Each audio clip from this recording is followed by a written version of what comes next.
That was scary.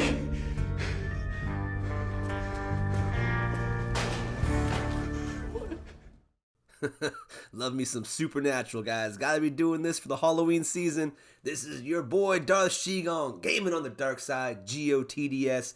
You know we got this. But before we can get into the video for Dawn of Titans, gotta roll my intro.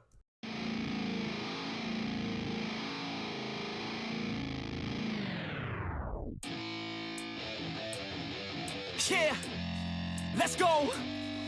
I'm unstoppable, do the impossible. I'm irresponsible, yet I'm phenomenal. I got an arsenal, I'm dropping bombs, you know. No, I'm not stopping, no. Conquer the obstacle.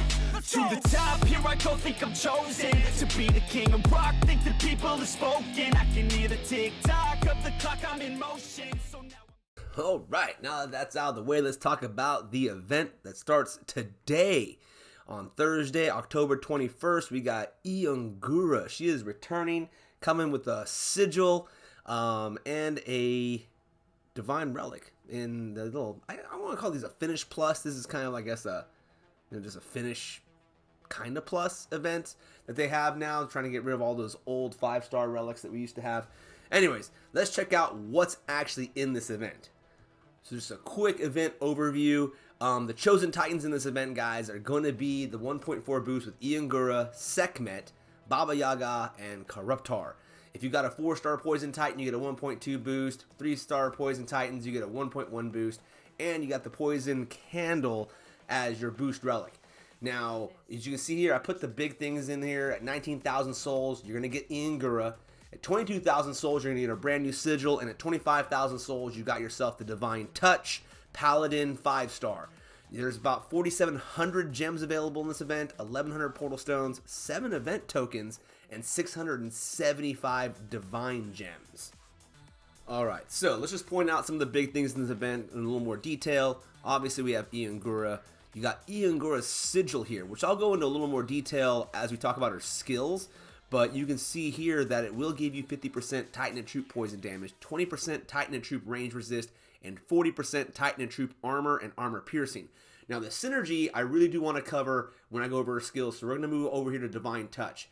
Now Divine Touch is an old school 5-star relic. You can see here it's got 35% Titan and Troop range resist, 65% troop damage, and 65% troop health. And those stats make this one of my favorite 5-star old school relics. It's great if you're using your Paladin for offense and for defense. It's a great relic all around, dudes. If you don't have it, I do suggest going for it. It's an awesome relic and it's worth it. Okay, so before I can touch on the sigil, we got to go over her basic skills because the sigil reinforces these. Now, her first skill is an invoke skill. It's got 180% Titan and Troop health, 40% base Titan and Panther health. Now, on allied death, so when one of your troops die, you'll call a corrupted Panther on top of a random enemy troop. It'll cast Shield on that Panther, and it gives them 25% Titan and Troop armor and armor piercing a max of 5 times. Right, so you get 5 corrupted Panthers running around.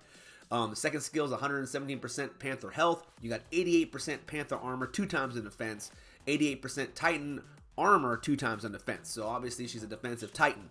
35% Titan and Troop range resist begins the third skill. 100% Titan and Troop armor and armor piercing. You can see this is nowhere near enough. That's where the sigil is going to come into play later, guys. And on enemy spell cast, you're going to subtract 3% of the enemy's Titan and Troop spell elemental damage. 30%, you'll get 30% allied Titan and Troop spell elemental damage and armor max of 12 times. So I mean that's a long one there, but you get stronger as they get weaker, which is cool. Now the fourth skill, you got your Titan critical and Troop critical. You got 44%, 180% Titan and Troop poison damage, 2 times in defense, so it causes a little more hurt to the enemy. 30% Titan and Troop melee resist, 2 times in defense, so 60%. So it's easy to cap out your melee resist. You got 35% Titan all elemental resist on that 5th skill. 35% Panther all elemental resist. I don't know why they just combined that. This is a lot of words. And then every 7 seconds, they will shield 5 allied troops with a 20% shield absorption. So it gives to absorb an extra, 20% damage. And gain 5% melee resist within Iyungura's aura, a max of 10 times. Which, back in the day was whatever, but now, with the debuffs happening, this will help keep your melee resist up.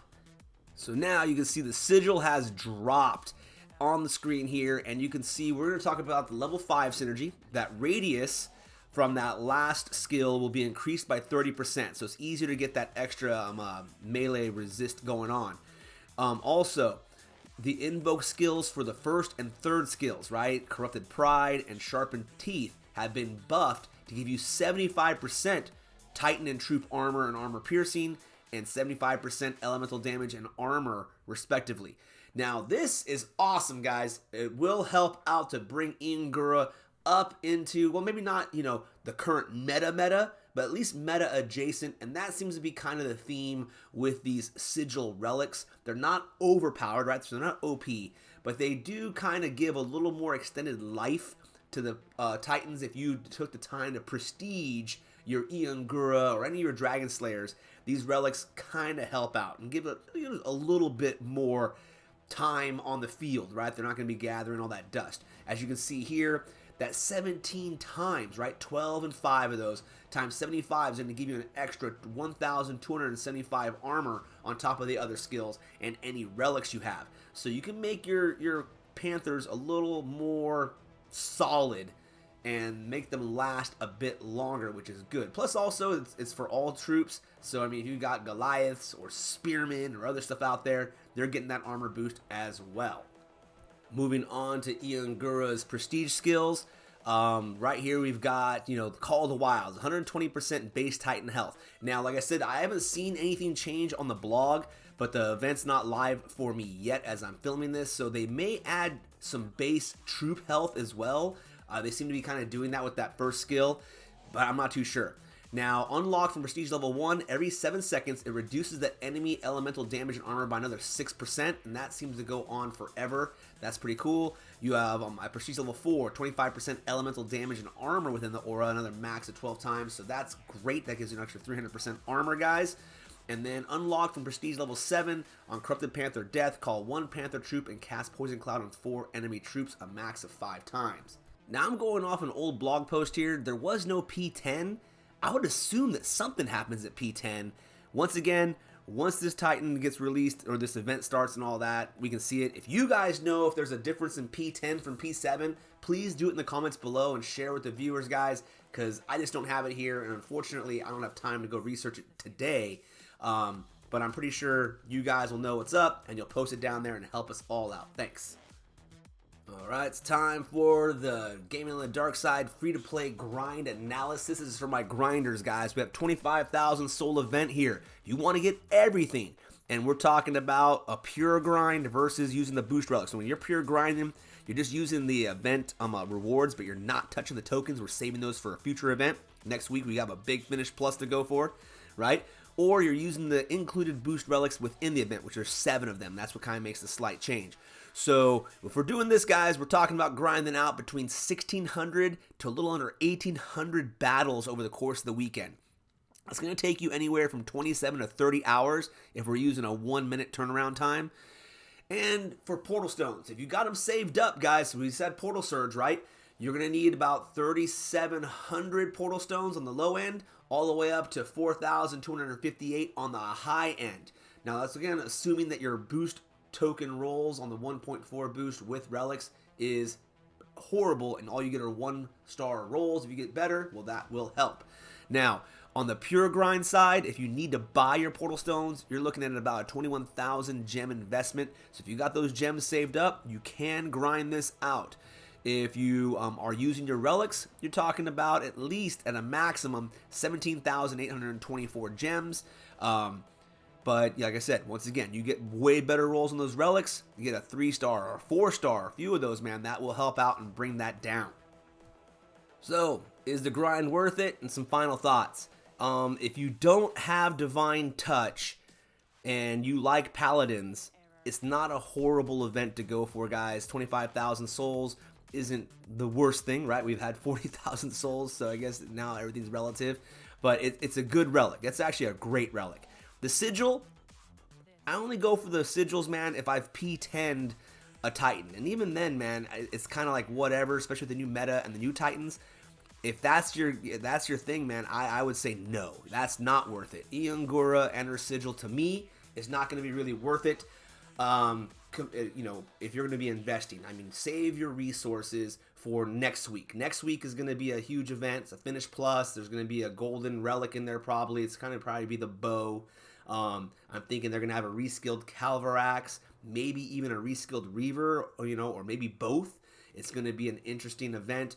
It's the final one for October, so I would save my resources for that personally, and that's exactly what I'm going to do. I'm just going to get maybe the first 2 or 3 boost tokens out of this event, and then call it a day, and wait until next week, and go all in for Calvarax or Reaver, and the Golden Bow, because I can see that having much more life for me. So, once again, as always, guys, it's going to be up to you if it's really worth it. Those are just my thoughts.